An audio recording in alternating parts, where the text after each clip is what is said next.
So generally, we've got three sorts of tasks we're going to undertake with machine learning.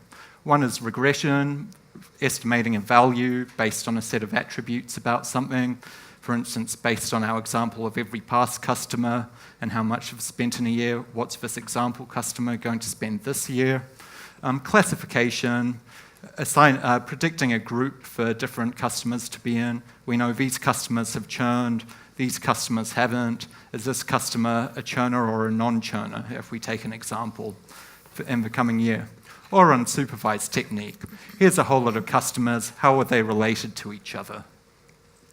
So looking at quick examples of what these models might look like, using linear regression for a regression problem, for instance, you bung your examples on the thing you're trying to estimate, the axis you're trying to estimate versus the things you're measuring.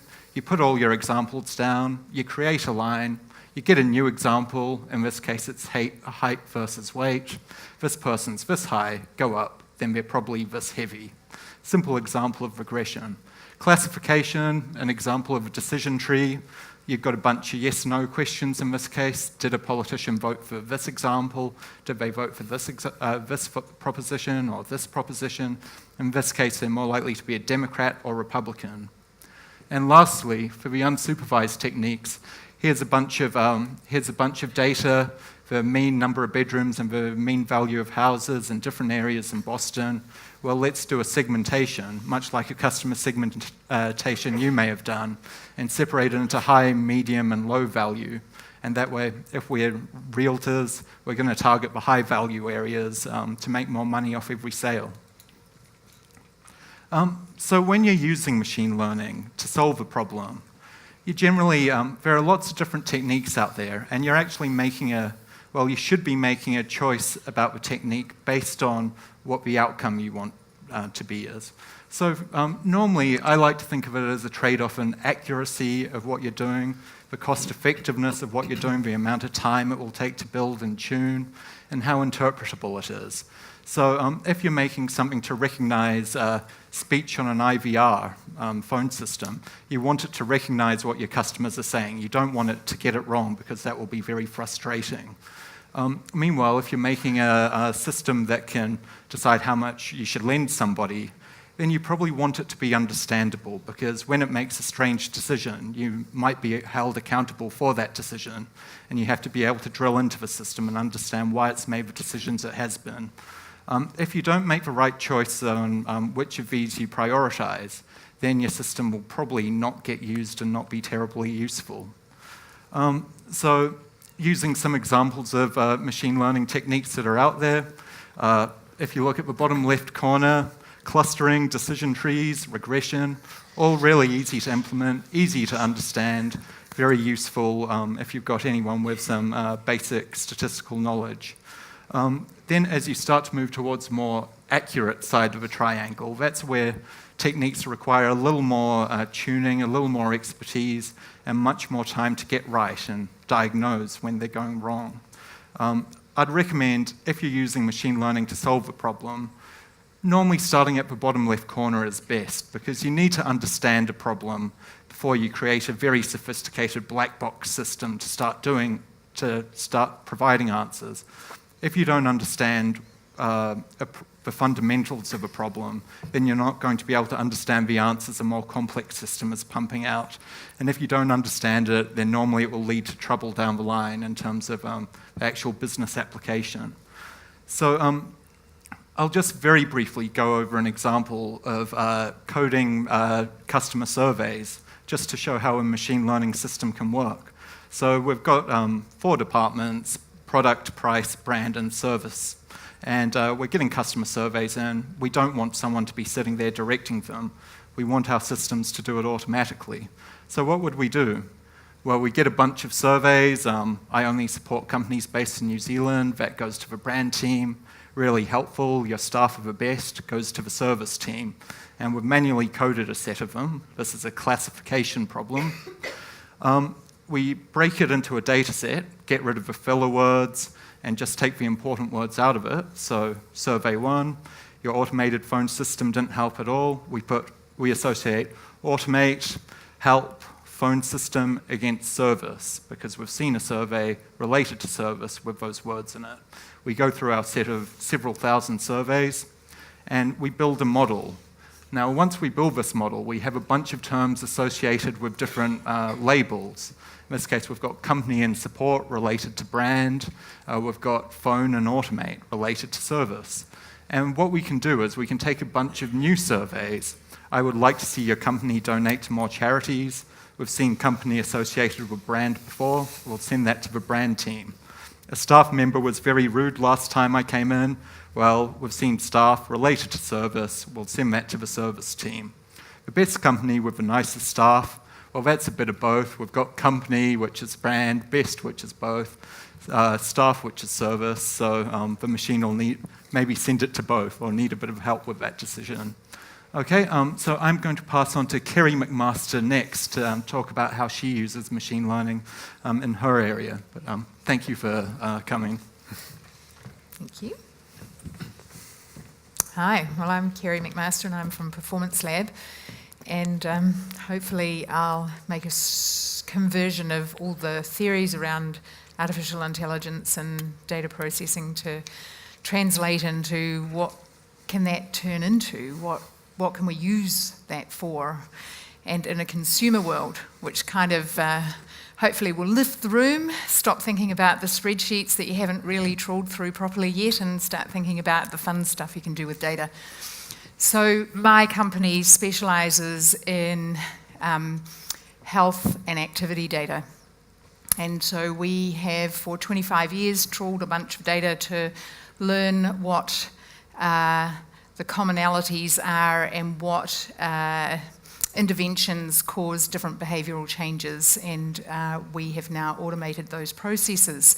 And so when we talk about AI, hands up those in the room who immediately think about robots.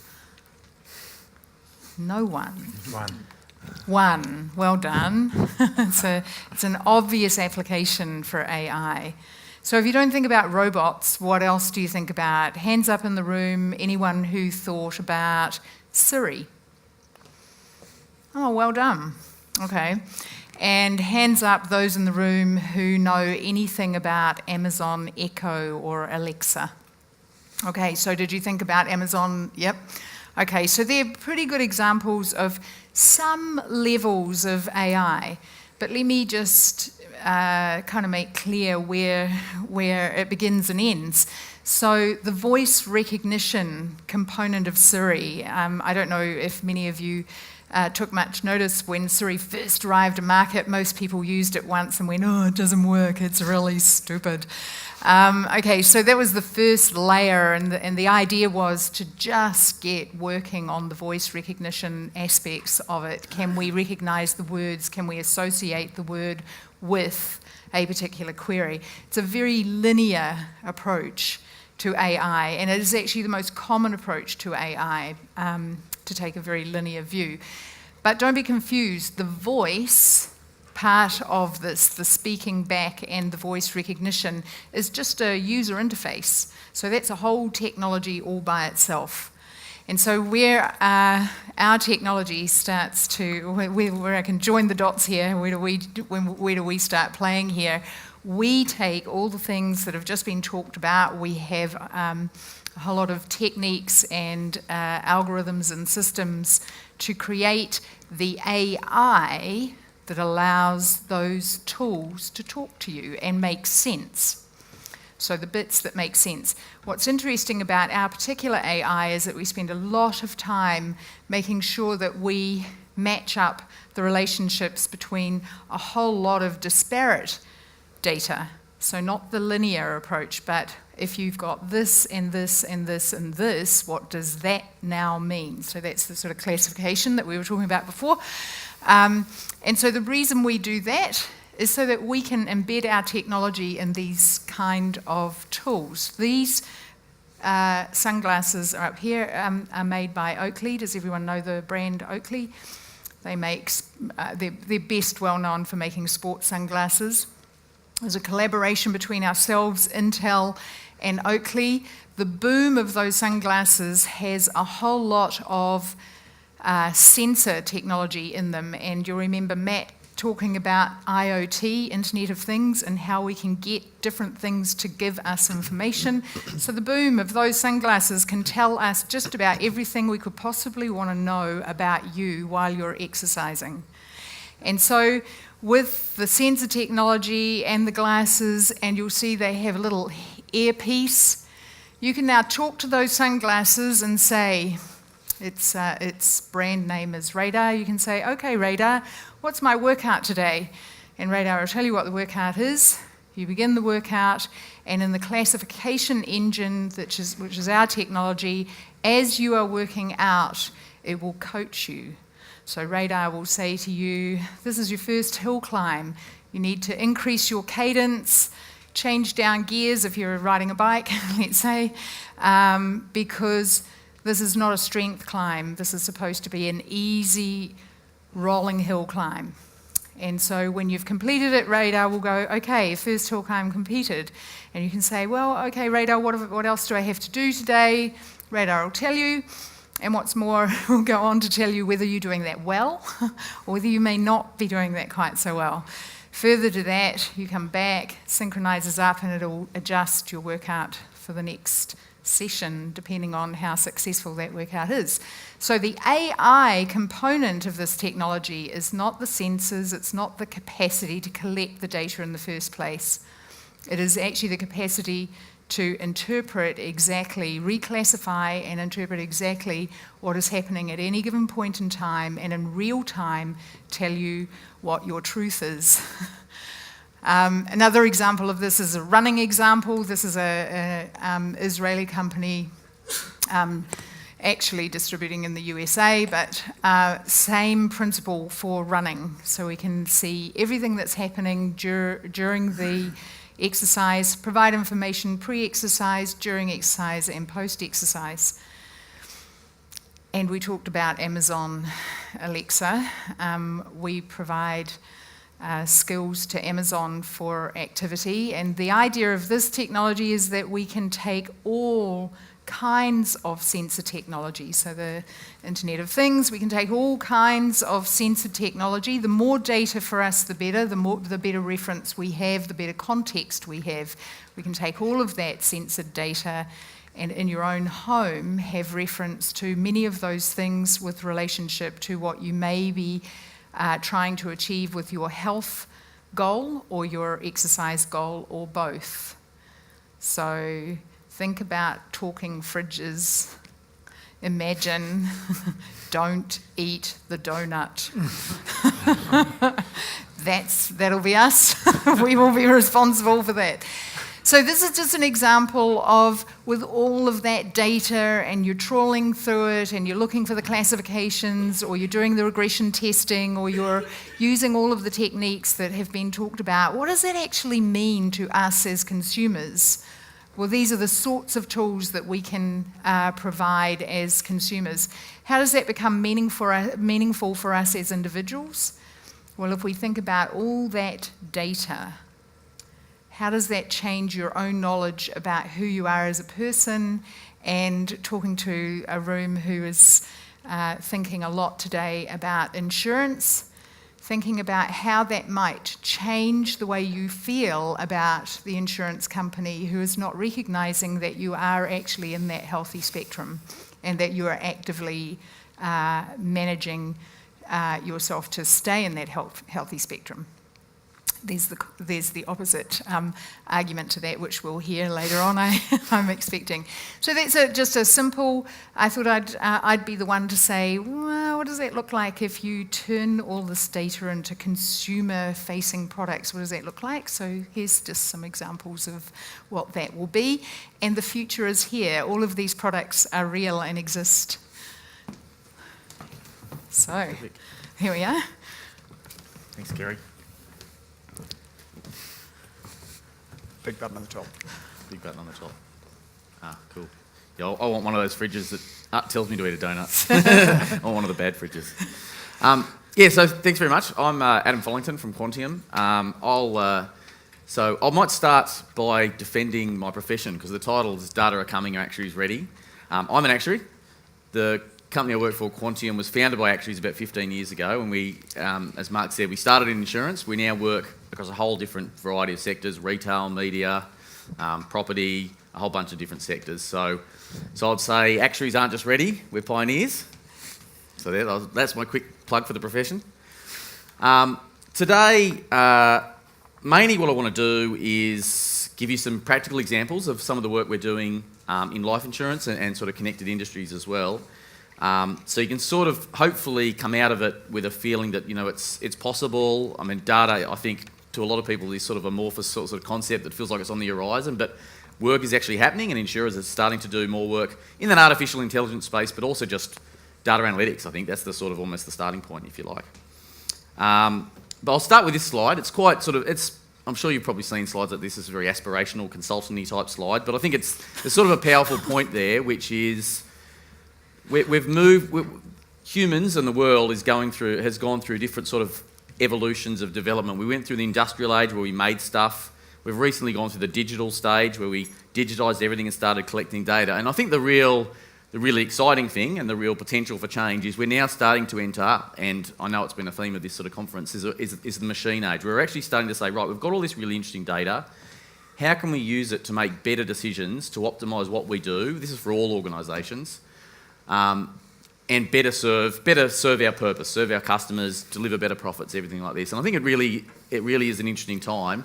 And the other point there is, as we've gone through these different ages, it's actually impacted industries. It's destroyed some industries. It's destroyed some companies. And I think it'll happen again as we go through this age. So that's really sort of the imperative to change and innovate. Is there will, you know, there'll be winners and losers out of this, basically. So as I said, we started working in the insurance sector, and we're still heavily involved in the insurance sector. And what we see as we work with our clients is they're applying, I wouldn't even necessarily call it artificial intelligence, but they're applying analytics, and it's certainly some of them are at that sort of more advanced end of that, which I'd call artificial intelligence, and it's impacting a whole variety of functions all across the sort of the life insurance spectrum. And what I'll do today is I'll pick just a couple of those areas and give you some examples of some of the work we've done with our clients, just as I said, so you can sort of see that it's a real sort of thing. So I'll start with underwriting. So I think this is one of the more promising areas for analytics for life insurers. I think probably most of us who work in the industry will agree it's a bit of a pain point. A for the companies, it's an expensive area. We do a lot of work. You know, we send people off to get expensive medicals and things like this. It's painful for the customer. It's usually a lengthy process as well. So it's a bit of a deterrent around life insurance. I've got a view that it actually drives up the cost in life insurance just generally, which is not a good thing.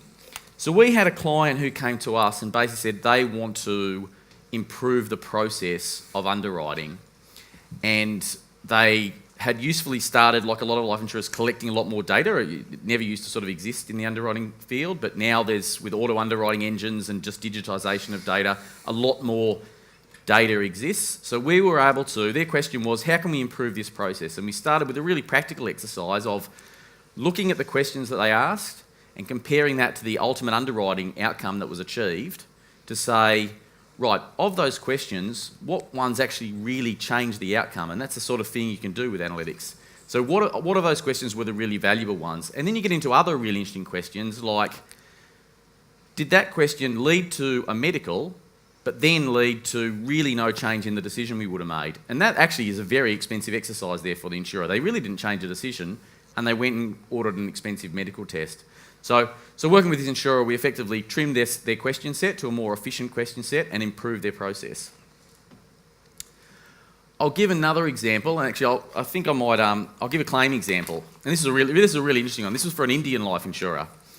And they had a problem. If you think non-disclosure or fraud is bad in this market, you should look at the Indian market. It's horrendous. Like, I'm not even going to say the stats, but they're high.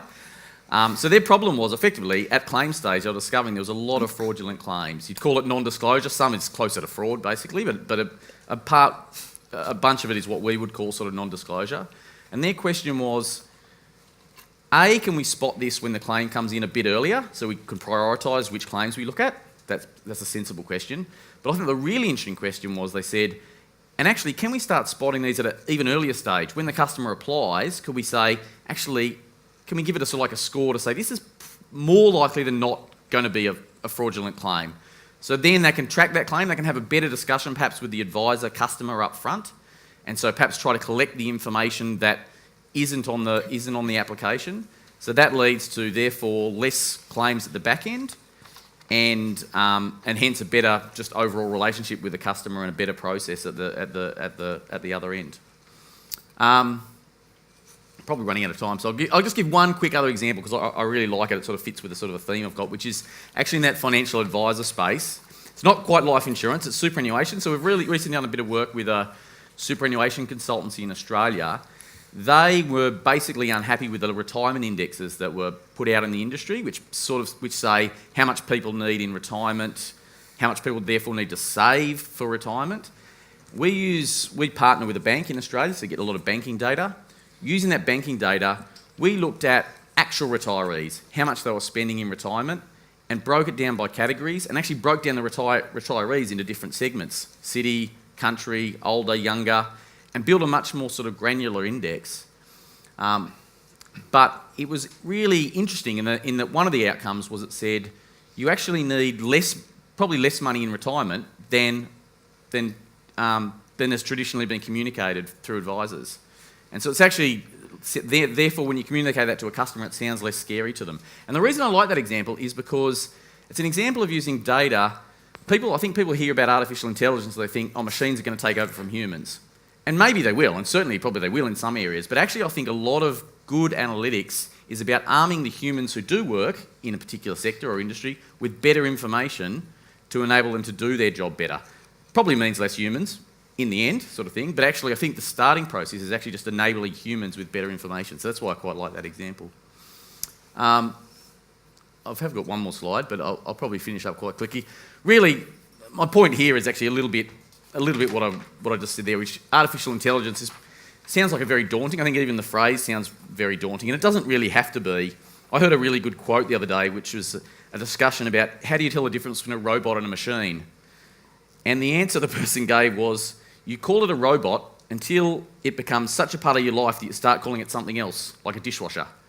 And I think artificial intelligence is a bit like that. I think we call it artificial intelligence, and that's the really, really sophisticated end of analytics. But there's a really good process you can go through about collecting your data, doing basic analytics, starting a journey there, which I think is, hopefully when you hear that, it actually sounds a lot less scary than hearing artificial intelligence, but I think it's almost like the more advanced end of the spectrum. So I'll finish it up. Len can take over from me and tell me everything why I was wrong. Just while the two gens transition here, it's really, at this point, I think really important to think about the possibilities. So if we think about the data that Matt talked about how it's being, can be collected by sensors. We've got, how many people in the room are wearing Fitbits or something similar, Garmin's? Quite a few people are wearing these things now. And all of these data that measure our health can be available to insurers to make decisions. Now, one of the key things that is an opportunity and a change for how things work now is the profession, as I understand it, works very statistically, right? You take a lot of data, you summarize it for a small group of people and make a decision on it. Artificial intelligence enables you to take a lot of data and make decisions individually for each person. Now, you can't do that on a spreadsheet. So that's why the question is, data are coming actuaries ready, because this is the possibility that is available to us now. And at that point, I think it's time to hand over to Len for the next part of the story. Okay, I'll basically wrap up the panel part.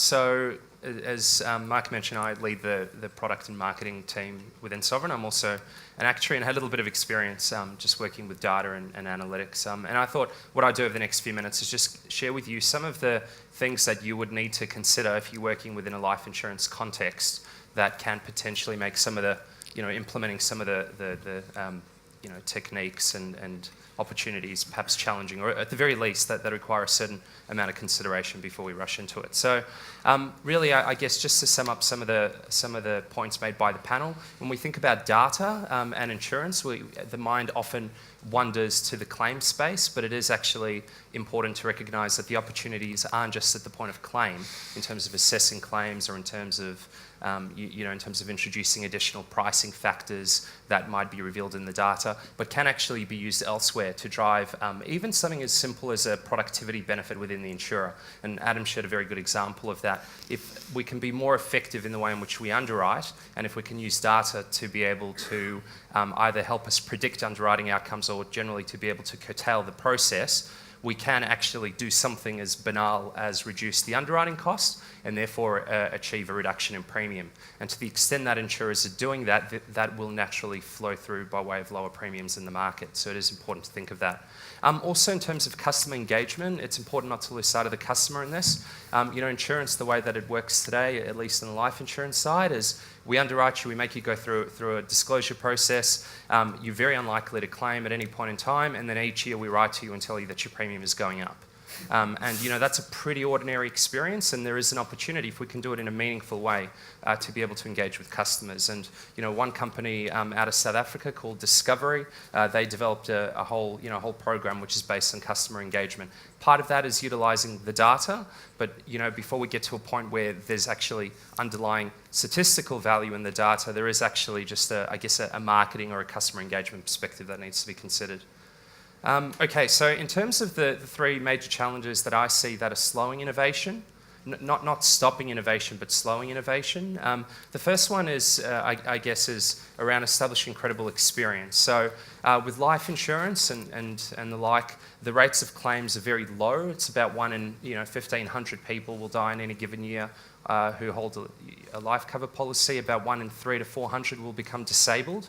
So to be able to collect information which is statistically valid, which then enables you to be able to turn that into to reflect that within the price of your products, can take a long time. And indeed, even if we have all of the information, it's perfectly housed and perfectly analysed, we may need about 10 to 15 years of data before we can actually start making inferences about it. So that needs to be thought through. The commercial context that we operate in is very important. So, life insurance in New Zealand and in similar markets is intermediated, which means that there's a broker or an advisor who's there to advise the customer on appropriate and suitable cover. The market generally discourages incorporation of new pricing variables. And indeed, if you look at the pricing in intermediated markets, whether it's life insurance or general insurance, you tend to find that there's a lot of clustering of price points. And the rationale is that if you choose to do something different, there's a risk that the market will basically, the advisors will say, well, you're more expensive at this price point, and form a heuristic that you're a more expensive insurer, and then be less inclined to quote your products. Sovereign's the only insurer in the market, for example, that rates disability income products higher for people who are self-employed. And we've had very strong evidence that is a legitimate pricing factor, but it is the number one source of complaints that we receive from our advisors in terms of our pricing position. And so you really need to have management structures in place that are strong enough to be able to give you a sense of confidence that the decision that you're taking, which might result in a reduction of new business for a point in time, are actually justified down the line by way of better claims experience. And that does require a certain amount of resilience. And finally, within our business, the barriers to replication are pretty low. Our IP is available. When we develop a new product, the product disclosure document is there. It's available to be copied. We'll generally work with reinsurers and use some of the data that they have. The reinsurers are usually very comfortable to work with other clients. And again, because the size of our market is generally smaller, we also require the specialist services of software providers, like the likes of Salesforce. And again, they've got very open architecture, which is readily available for everyone. And so to the extent that you're a first mover in the market, you're essentially taking on some of the development risk, which is then easily accessible by others if they choose to follow.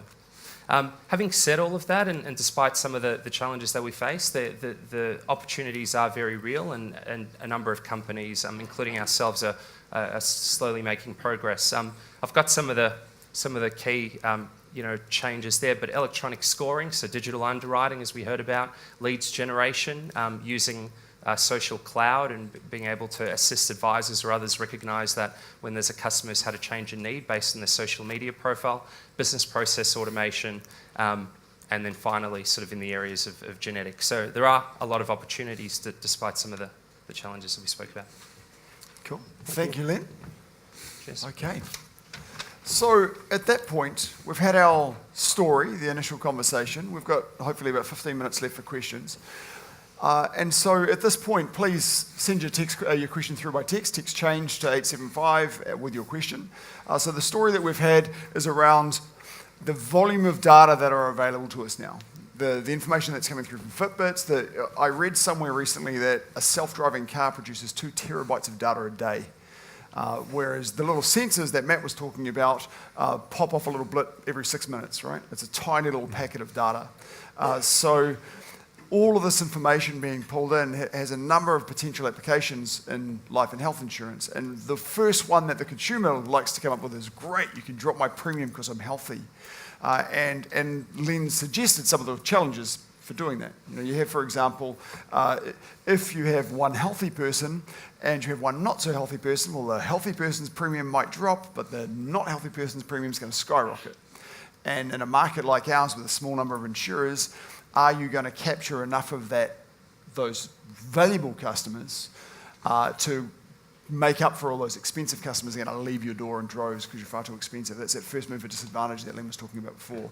And we compare that to the opportunity around using things, as Len suggested, like Facebook and seeing when somebody's had a baby and then get the advisor around the door and say, hey, look, I've noticed you've had a baby. Kind of creepy, isn't it? But that's available. It can be done now, right? And there are companies overseas that are already doing this sort of stuff. Discovery was one that Len mentioned. There's a couple in Australia that Sally yesterday mentioned that this was happening in Australia. She didn't mention the companies, and I'm not going to mention the companies either because it might get me in trouble later. So, do we have any questions? And while I'm waiting for your questions to come in, I'm going to start with one for Len, because he mentioned at the end of his slide about genetic testing. Do you want to talk us through the issues around using genetic testing for insurers? Yeah, look, I think the most obvious one is around privacy. So, to what extent a customer is prepared to submit to genetic tests. I think it will challenge insurers because, if we can get the cost of the test down and as they become more reliable, it does create the risk of, customers selecting against the insurer and then potentially not disclosing the information that they've discovered in a genetic test. And indeed, if they order a genetic test online, then that's completely independent of the medical system. And so, we would never discover any of that information through notes. I think the opportunity for insurers, though, is to be very inclusive and to incorporate that as part of the standard offering. And, I envisage a future at some point where when a customer when a customer is accepted by an insurer, the customer will receive a genetic test. They can choose to have the test done and share that results with the insurer, and then in turn have potentially a health management plan that's set up. Managing health costs and screening at the moment is not particularly cost effective because if you're asymptomatic, what exactly are you looking for? But once you're actually able to be pointed in one direction or another, it actually starts changing the value equation. So I think there's a lot of opportunities, but also some challenges around privacy to work through. Thank you. Earlier, Kira gave us I find that example that Kira gives around the coaching really, really exciting. The idea of wearing some sunglasses and going for a run and having somebody tell me how to improve my fitness, I think that's really freaking cool. That's quite a high-tech example. There's another example that we can get from the table here I'm going to ask Matt to share with you. Could you tell us a little bit about the application that you've got that you're testing at the moment for Alzheimer's? Yeah, for sure. So we're looking at activities of daily living. So basically people that are kind of vulnerable living at home that are capable of staying at home, but kind of their children or kind of their families are worried about them. Are they sleeping properly? Are they eating? Are they kind of showering, going out, seeing people, those sorts of things. But they don't want a camera in their house and nobody's going to be looking at a security camera. So it's sort of a passive sensor measuring movement, measuring temperature, measuring accelerometer, being able to just sort of identify sort of behavioural events. So this is a meal, and my mum has a meal kind of usually about 9 o'clock in the morning and about 6 o'clock in the evening, and she's missed 2 meals in a row. Maybe that's something that I want to know about, and I can phone her up and find out she's gone to a friend's place for dinner or found out that she's actually sick. and that maybe I should take some food around or something like that. So there's a whole range of possibilities from kind of bringing together data from a variety of different sources and then being able to identify what they actually mean. And I kind of think in Kerry's term sort of provide some context for decision making. I think the cool opportunity around that sort of thing for us is we can reduce our claims risk. And with the genetic testing that Len was talking about a moment before, it doesn't necessarily have to be about saying, we're going to load your premium because you might have Huntington's disease when you're 50. It can be more about helping people manage it and thereby reducing our claims risk in the future, which I think, again, is very exciting. Got a question from the floor here. Machine learning can be and is used to influence consumer decision-making and behaviour. Here's the challenging bit, because I haven't got any ethical people on the panel. No, sorry. That didn't come out. Finally got a laugh from you clowns. Okay, so no, that wasn't what I meant. I haven't got any ethics specialists on the panel. Jeepers, that was a terrible slip, wasn't it? First take was probably accurate. What are some great examples of best ethical practice in this space about using machine learning to influence consumer behaviour? Is there anybody that can talk to that question? Well, I don't know whether it's ethical or not, but it's kind of fun. So we know, for example, that people who manage to get through into their peak weeks of training, so training oscillates up and down to improve your physiology. And so we know people who reach their peak weeks in a training plan are 10 times more likely to be interested in a related product offer than people in any other period of their training. Is that ethical? I don't know. Lots of organisations are keen to understand those sorts of insights, though. It's the sort of thing marketers have been doing for years, right? Just Absolutely. not with machine learning information. So, yeah, it's a really interesting question. I've probably got one on that, actually, Mark. It's not really about ethical, but so we help a lot of organisations think about their next communication with their customer. So it could be a supermarket firm sending out an email recommending products, or it could be a bank working out the next product conversation. And I think when you start talking about those sort of examples, everyone immediately thinks, oh, you're helping companies spam. But actually, it's often about making just a next really relevant communication, which then actually improves your relationship with the customer. So I don't think it's not so much about ethics, but it's about, I suppose, I call it using machine learning to actually have a better relationship with your customers and improve their customer experience, I suppose. Yeah.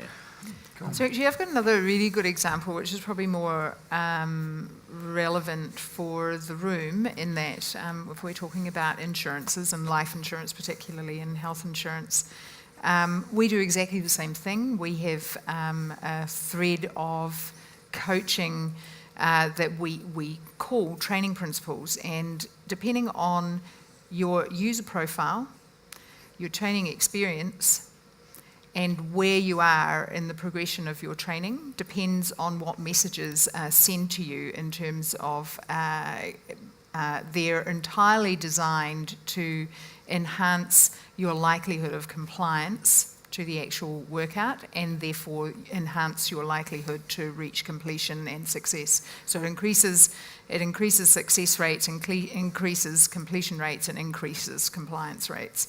So that's an example where that's all machine learned. We track you through longitudinally through the process of your exercise and deliver the right message at the right time.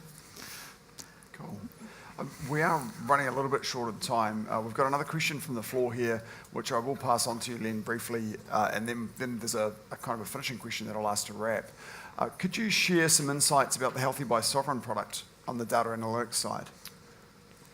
Yep. So the data that's being collected at the moment for us is quite basic. So the information essentially that we're collecting is A, whether the person has joined, B, what is their level of engagement, so in terms of the application, how regularly are they accruing points and that sort of thing. We're also then collecting the data that we need to be able to calculate the points, so it's distances. distances walked to run, participation in the gyms, and those sorts of things. So the data is there. It's not at the moment, it's in a separate database at the moment to kind of our core database. So, to the extent that we wanted to, through time, track any persistency benefits or track any claims benefits, there would need to be a piece of work done to integrate that. So I guess in terms of the insights from the program at the moment, people quite like to sign up and participate early, but it is difficult to maintain that engagement longer term, and that's a challenge for us to sort of work through. Cool, thank you. I just kind of want to finish off. We've got 3 people on the panel here who aren't from the life insurance industry. And hopefully, I think that's a really valuable thing to have on this panel. And so for this last question, we're going to get 3 consumer views, which hopefully you'll find very valuable, and 2 views from the industry. And the question I want to ask is, hopefully on behalf of you guys, what are 2 things that you think, or 1 or 2 things that you think life insurance or life and health insurance companies should be doing with data right now? And for you guys down the end, that we could be doing with data right now? Matt, can I start with you? So I think the learning and tracking of behaviour and predictive and taking action from that gives you a lot more customer insight in terms of product development. I take Len's point around the challenges of being a first mover advantage, but I do think that being in this space and knowing more gives you the opportunity to develop more products that are going to leverage this data. So that's probably what I would focus on. Cool, thank you. As a customer thinking about life insurance, the first thing I'd want to do was make sure that the analytics insurance companies are doing can actually guarantee me a fair and good price, and that they're not covering their own risk because of the uncertainty about who I am. And so I think it's very important that competitive pricing and giving some of the benefit of data analytics back to the customer is crucial. And something that goes hand in hand with that is my second part would be transparency. Why am I paying more or less for my neighbour? What traits about me make my life more expensive to insure, and what make it cheaper? I think being able to hold a model to a account as a customer, if it's going to affect my life, is very important. Thank you. I think I'm on much the same sort of line. Interesting that we come from similar backgrounds and we view it the same way. I think the reality is that the data, there was a question actually on the screen there asking if Fitbit data was ever going to actually do away with the necessity for actuaries. And it's sort of related to this question, and I think by itself, absolutely not. But what we do have now is a whole lot more context than we've ever had before. And as consumers, that data is going to be readily available for them. And they are going to become more aware of where they fit in the spectrum, and so will inevitably demand that products are more appropriately matched with their risk profiles. I think I'd say my first comment would be don't start with the data, actually. Start with the business problems. Start with where you've got your pain in your company and focus on that, and then think, can data help me solve that problem? I suppose that's the starting point, I'd say, because I do see a lot of organisations, in different industries start with this question about data and things like this, and it can miss the point a little bit, I think, in some ways. So that's what I'd say. Start with what you think are the big issues, and then think about the data. But to give, maybe contradict myself a little bit there, to give 2 practical examples, I think underwriting is a massive opportunity. Data, there's heaps more data now, and so there's a real opportunity to change that process, and I think it is a big pain point for insurers and customers. So underwriting, I think, is one, and probably customer engagement. I think I think life insurers all know they don't actually have a great relationship with customers, and that's part of the intermediation thing. And I think actually that's where data can play a really interesting role in going back to sort of the age-old sort of question of how do you have that better customer relationship. We used to be able to do it because we only knew 10 people in a village. Now, data actually enables us to get back to that sort of position. We can know customers a lot deeper through data, so that's the other one. Cool, thank you, Adam. Oh, look, I agree with everything that's been said so far, and I probably would just add to it, again, some of the more banal stuff. If you're going to start playing with it, invest in it. So, spend time building a data warehouse or a conformed data store. Understand that the policy administration data that we have is used to administer policies. It's not used to drive insights. So don't underestimate the scale of the investment, and make sure that you crawl and then you walk and then you run. Don't try and start running until you've got the right infrastructure in place to enable you to start to do that. Yeah, thank you. I would certainly say it's important to start thinking about it. I think in the New Zealand market, as I say, some overseas companies are already doing this. And if we don't do something in the New Zealand market, then we'll just get swallowed up by the companies from overseas that come in and do it for us. So hopefully this presentation and this session rather has given you an opportunity to think about this a little bit more deeply than you have before, and given you something to take away. Because for me, the most important thing of a session like this is that you take something away with you and hopefully action it. So the story that we've told again with Matt was around the volume of data that are available, how it's being collected through sensors and wearables and things like that. Rob talking a little bit about how it can be analysed with machine learning and the various types of machine learning that are available. Kira giving us a real life application of how it's being used in a really sexy way right now, and in a way that's to do with fitness. And then Adam talking about the data and how it can be used in the life insurance space, how it's already being used in the life insurance space if you start thinking about the pain points in the value chain.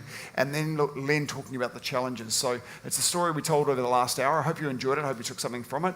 And it's just up to me to say a big thank you to Len, Adam, Kerry, Rob and Matt. So please join me in thanking the team. And I have